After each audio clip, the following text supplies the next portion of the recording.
The Red Raiders lose a pair of players to the transfer portal. Who are they? Plus, Texas Tech football announces the official signing of 5 players.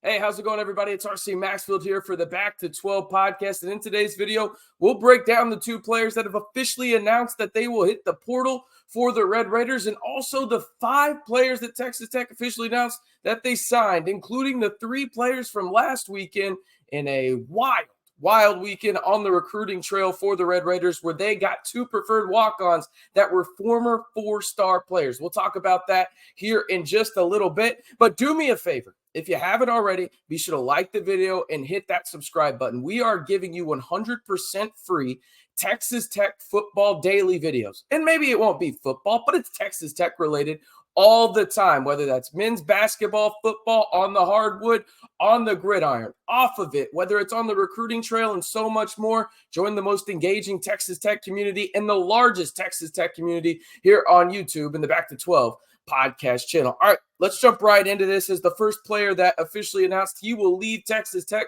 and enter the transfer portal, it's offensive lineman Matt Keeler. Now, Matt Keeler, he played in 28 games through 3 seasons for the Red Raiders and actually played in 13 games last year for Texas Tech. He was a reserve offensive lineman, mainly on the interior, and 24/7 Sports was the outlet that broke this news. Now, if we're being honest about this, and this is not a knock at Matt whatsoever, I don't think this is very surprising from the standpoint of, think about what Texas Tech added in the portal. You added 4 offensive linemen via the portal, 2 at the tackle spots, and obviously Scurry and Carter, who project as your starting guards in 2024. And that doesn't even include guys that are highly ranked coming in, like the Ellis Davis of the world, the Holton Hendricks, and also guys already on the roster like a Caden Carr.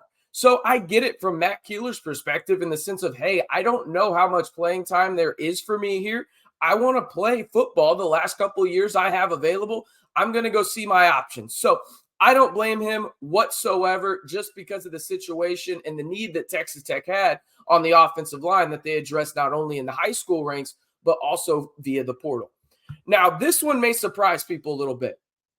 Edge rusher Steve Linton announces that he will go into the portal.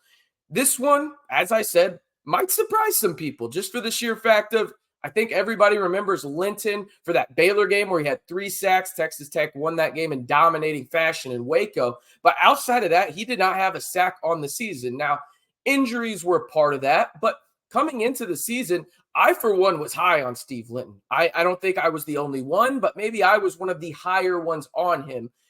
It felt like his season in the 806 just never was really able to stay on the rails due to injuries, whether that was his back. I know he had a hand injury. There was just a lot of injuries that nagged him all season long that didn't allow him to get to the level that I think a lot of people expected, which there were some comps, and even Joey McGuire threw them out a little bit in the sense of, we think that Steve Linton has the potential to be that next Texas Tech first round edge rusher. Obviously, Tyree Wilson was the year before, and it helps when you have a guy like Tim DeRuyter at the DC spot that has gotten Kayvon Thibodeau as a top 5 pick in the NFL draft. Obviously, Tyree Wilson. Steve Linton won't do that. He'll look for a new spot instead in the collegiate ranks, but he had 22 tackles and 3 sacks. All 3 of his sacks came in the Baylor game, which was very interesting. But again, a lot of that, it felt like, was due to injury.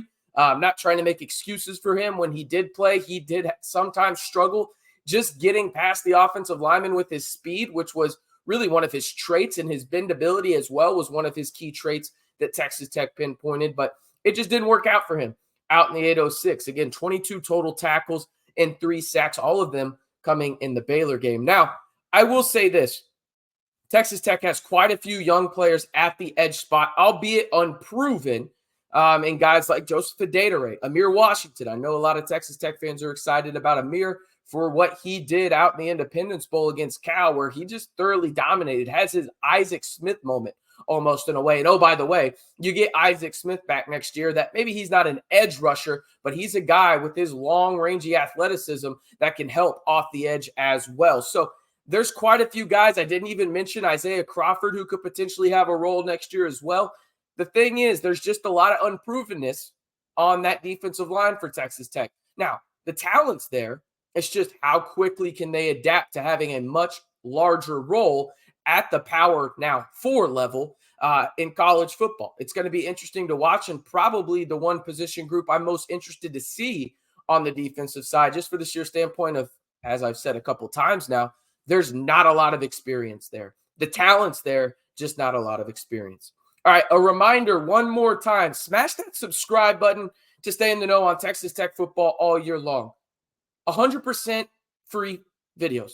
Listen, if you don't like it, subscribe, see what we're doing here, and then think of it as a free trial. If you want to back out after that, I totally understand. But we're giving you 100% free content around Texas Tech football, both on the gridiron and off of it. We're also keeping you in the know on Texas Tech men's basketball, the latest happenings in Big 12 athletics, in football and men's basketball as well. So join the most engaging Texas Tech community here on YouTube and the fastest growing Texas Tech community here on YouTube by simply hitting that subscribe button. All right, let's talk about the 5 players that Texas Tech officially announced the signing of. And for those that don't know the timeline right now, it's a little interesting because I had a lot of people in my mentions asking, how are they able to enter the portal or see the portal's closed? Well, they're grad transfers, so it's a little tricky in that regard. Anyway, Texas Tech announced the signing of 5 players with classes actually starting this past Thursday. I believe that was January 10th. Don't quote me on that. I am awful with days. Anyway, the 5 players that Texas Tech announced the signing of, you can see them at the bottom of your screen while I read them off. You had a kicker in Ethan Ballantyne. You had the defensive lineman, James Hansen from Nevada. I have him and a couple of other guys' scouting reports in previous videos that you can check out on the channel as well. Tight end, Jason Llewellyn from Oklahoma. Then you had DB, Javion Wilcox from TCU, and not to mention wide receiver Price Morgan. Interesting enough, Javion and Price are actually brothers of 2 incoming freshmen for Texas Tech. Obviously, Micah Hudson, and then you have Peyton Morgan at the safety spot for Price. So really cool dynamic there. Now, interesting enough, on Jason Llewellyn and Javion Wilcox, those are preferred walk-ons. Those are former 4-star recruits out of their respective classes. Wilcox came out of the class of 2023, and Llewellyn came out of the class of 2022. So quite a bit of talent there, and NIL really impacts that and allows Texas Tech to go out there and add guys that maybe aren't on scholarship right now. Maybe they will be here later on in the not-too-distant future, but to get them on campus, this really helps them, and those are 2 guys that are instrumental in that regard for the Red Raiders. I'm going to wrap it up there. You got Matt Keeler going into the portal, as well as Steve Linton, the edge rusher from Syracuse that played 1 season at Texas Tech. Matt Keeler played 3 in a total of 28 games. And not too surprising on the Matt Keeler front as a recap here, just because of the talent that Texas Tech landed in the portal and is also bringing in from the high school ranks, both this past class in 2024, but also the guys that are ready to potentially play in 2023 from that class as well. So going to be interesting to see. And one more time, if you haven't already, be sure to like the video and hit that subscribe button to stay in the know on Texas Tech football all year long, right here on the biggest, and I mean the absolute biggest, Texas Tech community on YouTube. Of course, I'm talking about the Back to 12 podcast channel.